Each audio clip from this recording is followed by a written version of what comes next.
अगर आप cheque bounce का केस करने जा रहे हैं या फिर अगर आपके ऊपर अगर चेक बाउंस का केस होने जा रहा है तो फिर एमपी हाई कोर्ट ने ऐसा एक जजमेंट पास किया है जो कि आपके केस के लिए बहुत ही ज्यादा इफेक्टिव होने वाला है। तो इस जजमेंट को मिस मत कीजिए, इस जजमेंट को पूरा सुनिएगा, पूरा देखिएगा इस वीडियो को, ताकि आपको पूरा जो जजमेंट है समझ में आ जाए और आपके केस में ये जो जजमेंट है आपको हेल्प करे। इस वीडियो को आगे बढ़ाने से पहले मैं आप सबसे रिक्वेस्ट करना चाहता हूं, अगर आपने मेरे इस चैनल को अब तक सब्सक्राइब नहीं किया है तो काइंडली सब्सक्राइब कीजिएगा, ताकि आपको मैं इस तरीके के जो इन्फॉर्मेशंस है मैं आप तक पहुंचाता रहूं। तो आइए हम लोग इस केस को समझते हैं, आखिर इस केस में हुआ क्या था।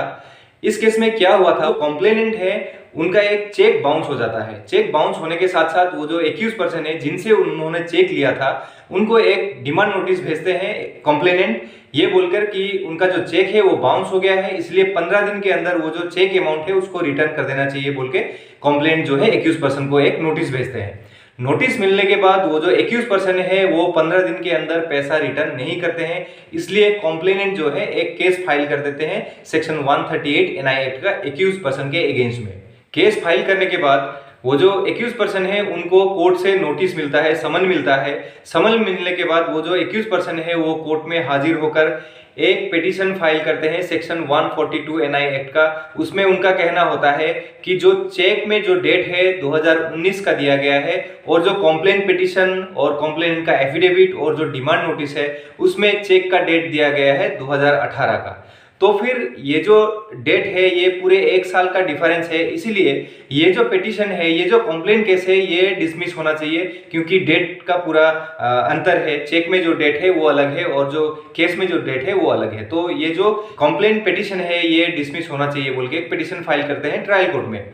वो पिटीशन को ट्रायल कोर्ट जो है हियरिंग करने के बाद क्या बोलते हैं, ये जो केस है, ये जो डेट है 18 या 19 का, ये एक टाइपोग्राफिकल मिस्टेक है, इसलिए इस तरीके के मिस्टेक के लिए, ये टेक्निकल एरर के लिए एक केस को डिसमिस नहीं किया जा सकता है। इस तरीके का ऑब्जर्वेशन देके जो ट्रायल कोर्ट है वो इस केस को डिसमिस करने से मना कर देते हैं।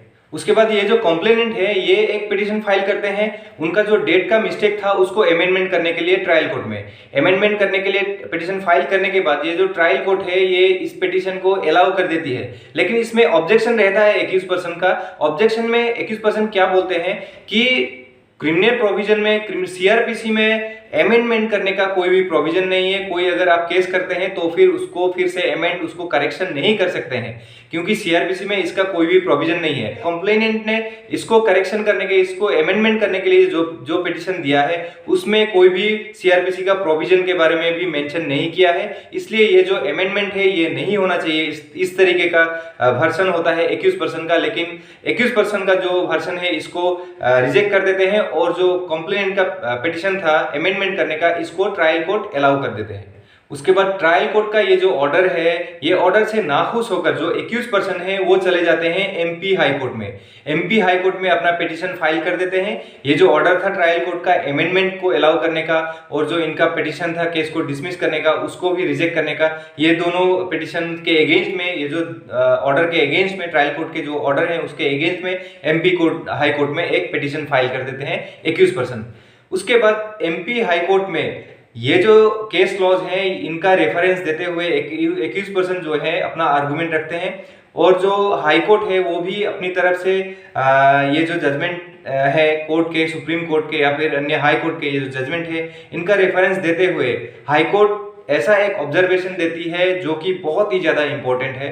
एमपी हाई कोर्ट का कहना यह होता है कि अगर अमेंडमेंट जो है अगर अलाउ कर दिया जाता है तो फिर जो केस का नेचर है पूरा चेंज हो जाएगा, क्योंकि वहां पे पूरा एक साल का डेट का चेंज होगा, तो फिर जो लिमिटेशंस होते हैं वो भी चेंज हो जाएंगे। इसीलिए ये जो एनआई केस होते हैं इनका जो नेचर है पूरा चेंज हो जाएगा, इसीलिए अमेंडमेंट जो है वो एप्लीकेबल नहीं है। और सीआरपीसी में कहीं पे भी ऐसा प्रोविजन नहीं है एक बार केस फाइल करने के बाद उसको अमेंडमेंट करने के लिए कोई पिटीशन दिया जाए या फिर अमेंडमेंट को अलाउ किया जाए।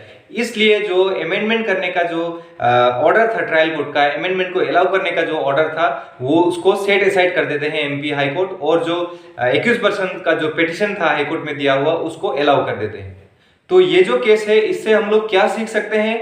हम लोग कभी भी केस में या फिर कोई भी पिटीशन में हम लोग जब डेट डालें तो बहुत ही ज़्यादा सोच समझकर 10 बार चेक करके हम लोगों को डेट डालना चाहिए, क्योंकि एक डेट की वजह से एक नंबर की वजह से हम लोग का पूरा जो केस है वो खराब हो सकता है। इस केस में वही हुआ है।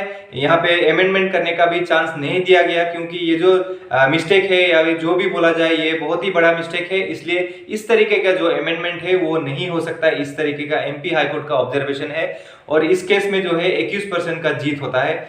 और अगर आपको ये जो जजमेंट है ये अच्छी तरीके से अगर पढ़ना है तो मैंने अपने जो डिस्क्रिप्शन है उसमें इसका साइटेशन दे दिया है। इसको यूज करके आप जजमेंट को डाउनलोड करके पढ़ भी सकते हैं। अगर आपको इस तरीके के वीडियोज अच्छे लगते हैं तो फिर मेरे इस चैनल को सब्सक्राइब कर दीजिएगा और मेरे इस वीडियो को अंत तक देखने के लिए आप लोगों को बहुत बहुत धन्यवाद।